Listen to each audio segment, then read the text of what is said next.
एक बार की बात है, कुछ साइंटिस्ट ने मिलकर के एक बहुत ही इंटरेस्टिंग एक्सपेरिमेंट किया। उन्होंने क्या किया कि एक बहुत बड़ा सा पिंजरा लिया, उसके अंदर 5 बंदरों को रख दिया और वहां पर एक सीढ़ी लगा दी। उस सीढ़ी के टॉप पर कुछ केले रख दी।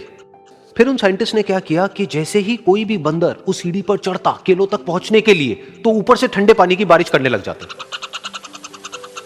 तो जैसे ही वो ठंडा पानी गिरता उस बंदर के ऊपर जो कि सीढ़ी पर चढ़ रहा था, वो फटाफट से नीचे आता तो पानी बंद हो जाता।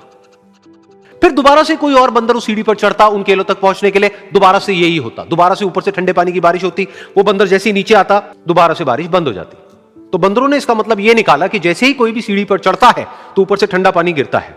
फिर उसके बाद में जैसे ही कोई भी बंदर उस सीढ़ी पर चढ़ने की कोशिश भी करता तो बाकी के बंदर सब इकट्ठे होकर के उसको पकड़ते, उसको मारते, उसको पीटते और उसको नीचे गिरा देते। फिर दोबारा कोई कोशिश करता, दोबारा उसके साथ भी ऐसा ही होता। फिर उन साइंटिस्ट ने क्या किया कि उन 5 बंदरों में से एक बंदर को उस पिंजरे में से निकाला और उसकी जगह एक नए बंदर को उस पिंजरे के अंदर डाल दिया। अब उस बंदर को नहीं पता था कि यहां पर क्या खेल चल रहा है। उसको जैसे ही सीढ़ी के ऊपर वो केले नजर आए, वो फटाफट से उस सीढ़ी के ऊपर चढ़ने लगा। अब की बार साइंटिस्ट ने कोई बारिश नहीं करी, लेकिन फिर भी जो बाकी के बंदर थे उन्होंने इसको पकड़ा, सीढ़ी से नीचे उतारा और मारने पीटने लग गए। इस बंदर को समझ नहीं आया कि मेरे को क्यों मारा जा रहा है, तो उसने दोबारा कोशिश करी। जैसे ही उसने दोबारा कोशिश करी, दोबारा से उन 4 बंदरों ने वही किया। तो अब इस नए बंदर के दिमाग में क्या बैठ गया कि सीढ़ी पर चढ़ना मना है, अगर सीढ़ी पर चढ़ते हैं तो मार पड़ती है।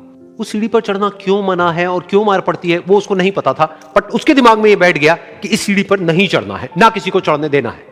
फिर दोबारा से उन साइंटिस्ट ने क्या किया कि जो पुराने 4 बंदर थे उसमें से एक बंदर को निकाला और एक नए बंदर को उसकी जगह पर डाल दिया।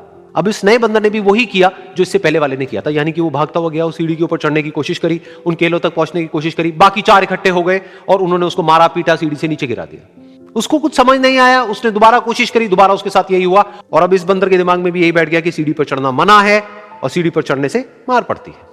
फिर साइंटिस्ट ने एक एक करके जो पुराने 3 बंदर बचे हुए थे उसमें से भी एक एक करके उन बंदरों को निकाला और उनकी जगह पर 3 नए बंदर आ गए। अब ये 5 बंदर नए थे और किसी को भी ये नहीं पता था कि उस सीढ़ी पर चढ़ना मना क्यों है, लेकिन उन सबके दिमाग में बैठा हुआ था कि सीढ़ी पर चढ़ने से मार पड़ती है। तो कोई भी कोशिश नहीं कर रहा था, जबकि अब कोई ठंडे पानी की बारिश भी नहीं हो रही थी। वो चाहते तो आराम से उस सीढ़ी पर चढ़ते, केले तोड़ते और आपस में बांट करके खा लेते। बिल्कुल ऐसा ही हम लोगों के साथ भी होता है, यानी कि इंसानों के साथ भी होता है। हजारों साल पहले कोई प्रथा बनी होती है, कोई रीति रिवाज होता है जिसके पीछे कोई ना कोई वजह होती है, लेकिन वो वजह खत्म होने के बाद भी वो प्रथा चलती रहती है, वो रीति रिवाज चलते ही रहते हैं।